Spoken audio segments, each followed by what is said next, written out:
First, cook some onions and carrots in a pan with a bit of oil.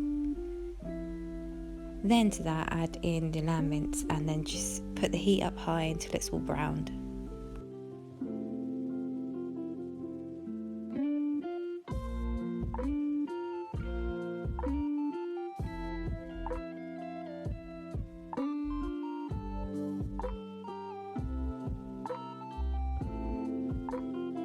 Add in some beef stock.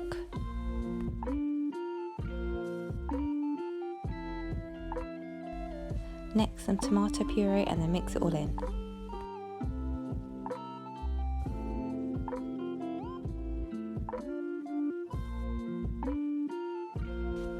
Simmer for about 40 minutes. Place in an oven-proof dish and then add mashed potato on top and pop it in the oven. Take it out after about 25 minutes and there you have it.